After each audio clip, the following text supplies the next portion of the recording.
So hello বন্ধুরা, আবারও আমি চলে এসেছি একটা ব্লগ নিয়ে। তো এখানে দেখো তোজো আর ওর বাবা একদম গাড়িতে বসে পড়েছে। তারপরে আমি বসে চললাম একটা জায়গায়। কোথায় চললাম সেটা তোমরা এক্ষুনি দেখতে পাবে। তো আমরা রাস্তায় আছি, দেখো এখানে ওর বাবা চলে এসেছে স্টেশনের কাছে, গ্যারেজে গাড়িটা ঢুকিয়ে দিয়েছে। তারপরে আমরা স্টেশন চলে এসেছি, দেখতে পাচ্ছ।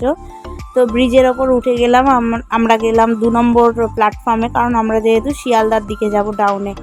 তো আমরা ট্রেনে উঠে পড়লাম। আমাদের ট্রেন তখনও আসেনি। ওয়েট করতে করতে করতে করতে একটা ট্রেন ঢুকলো, তোমাদেরকে দেখিয়ে দিলাম।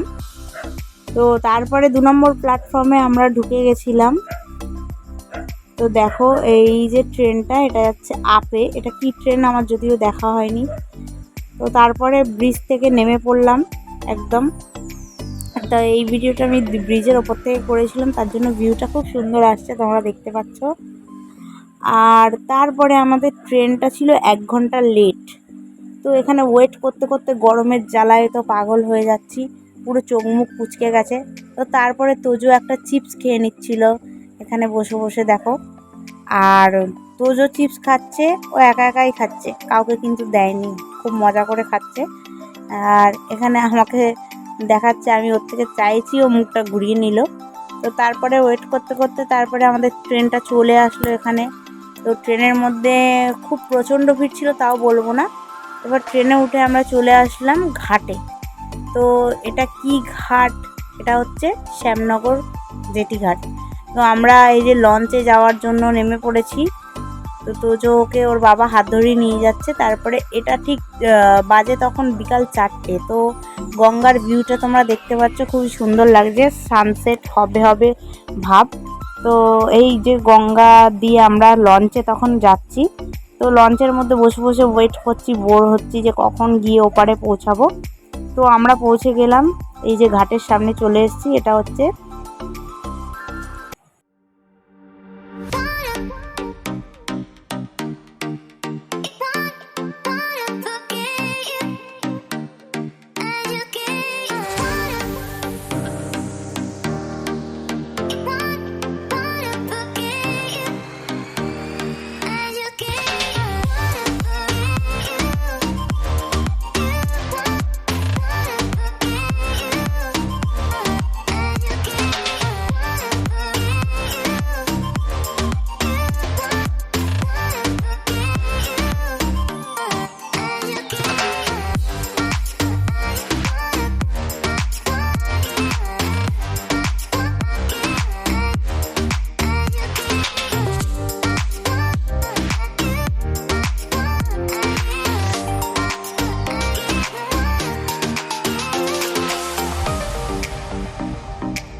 তো তোমরা দেখতেই পেলে আমরা কোথায় গেছিলাম। আমরা গেছিলাম চন্দননগর গ্রেট ইস্টার্ন।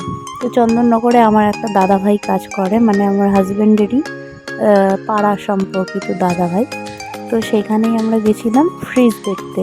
তো ফ্রিজটা যেদিন ডেলিভার হবে সেদিনকে অবশ্যই তোমাদেরকে দেখাবো। তো বিকাল টাইমটা আসতে পারলে খুবই ভালো লাগতো এই জায়গাটা। তো এই লোকেশানটা তোমাদেরকে বোঝাতে পারছি না, যারা যারা চন্দননগরে থাকো এই জায়গাটা অবশ্যই চিনবে। তো আমরাও একটু ওয়াক করে নিচ্ছিলাম সবাই মিলে। তো তারপরেই আমরা চলে গেলাম ফুচকা খেতে। তো এখানে অনেক ফুচকা স্টল ছিল, দেখতেই পাচ্ছ। তো আমরা একটা দোকানে চলে গেলাম, সেখানে ফুচকা আর খেয়ে নিয়ে আমি তো খেলাম 30 টাকার ফুচকা। তো তারপরে তোজোর বাবাও খেলো, আর তারপরে আমি কিনে নিলাম একটা পাপড়ি চাটের প্লেট। তো পাপড়ি চাটটা খুবই সুন্দর বানিয়েছিল। তো এখানে আসলে তোমরা অনেক এরকম স্টল পেয়ে যাবে। তারপরে আমরা ঘাটে চলে আসলাম। তো এখানে 4-5টা লোকেশানটা তোমাদেরকে দেখিয়ে দিয়েছি। তো কেমন লাগছে অবশ্যই জানিও। আর যেদিনকে আমার বাড়িতে ফ্রিজটা ডেলিভার হবে সেদিনকে তোমাদেরকে অবশ্যই ভিডিওর মাধ্যমে দেখাবো যে আমি কি ফ্রিজ নিয়েছি, আর কীরকম মডেল, কীরকম কি পড়লো, কত বাজেট পড়লো, সেই দিনকে সব জানবো। আজকে এইটুখানিই থাক। তো ভিডিওটা ভালো লাগলে চ্যানেলটা অবশ্যই সাবস্ক্রাইব করে দিও, একটা করে লাইক দিও। আর এই যে দেখতে পাচ্ছ এখানে বজরংবলীর মূর্তি, একটু দর্শন করে নিয়ে আমরা বাড়ির উদ্দেশ্যে রওনা দিলাম। তো আজকের মতো ব্লগটা এইটুখানি।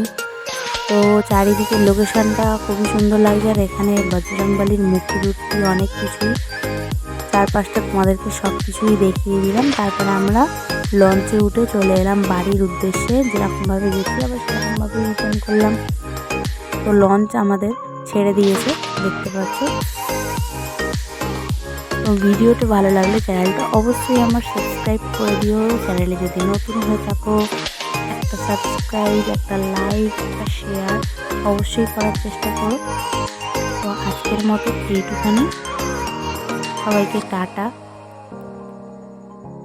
আবার দেখা হচ্ছে তোমাদের সাথে নেক্সট কোনো একটা ব্লগে। তো এখনের মতো বাই। দাঁড়াও দাঁড়াও, এই যে বুনু, এই যে